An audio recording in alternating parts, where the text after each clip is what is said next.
Et si on parlait de la colère? Peut-être l'avez-vous ressenti ces derniers jours, le contexte actuel est délicat.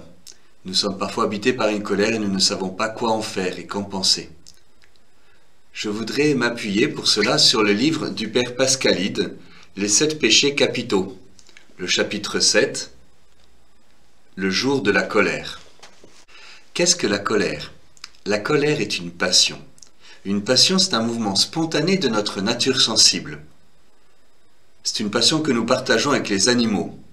Si vous en doutez, agacez un chien et vous verrez ce qu'est la colère animale. Je deviens agressif car je me sens agressé. Je me sens agressé parce que la justice n'est pas respectée, je m'estime lésé.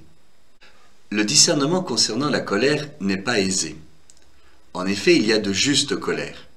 Ainsi, dans la Bible, Moïse, devant le veau d'or, va briser les tables de la loi qu'il vient de recevoir de Dieu. Jésus, quant à lui, lors de la guérison de l'homme à la main desséchée, promena sur les pharisiens un regard de colère devant leur dureté de cœur. Parfois même, ne pas se mettre en colère est un péché. Saint Jean Chrysostome l'affirme, « Celui qui ne se met pas en colère quand il y a une cause pour le faire, commet un péché. » Et pourtant, Jésus proclame la fameuse béatitude « Bienheureux les doux, ils posséderont la terre en héritage ». Et il y a les recommandations de saint Paul « Rejetez tout cela, colère, emportement ».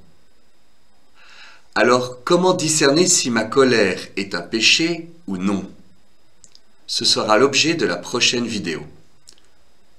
En attendant, relisons Éphésiens 4, 26, 32. Si vous êtes en colère, ne tombez pas dans le péché.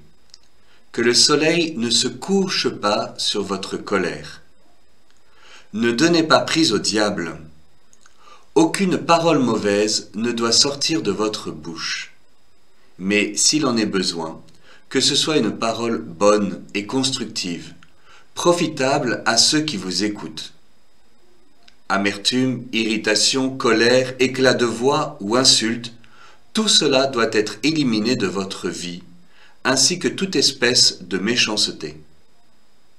Soyez entre vous pleins de générosité et de tendresse. Pardonnez-vous les uns aux autres, comme Dieu vous a pardonné dans le Christ.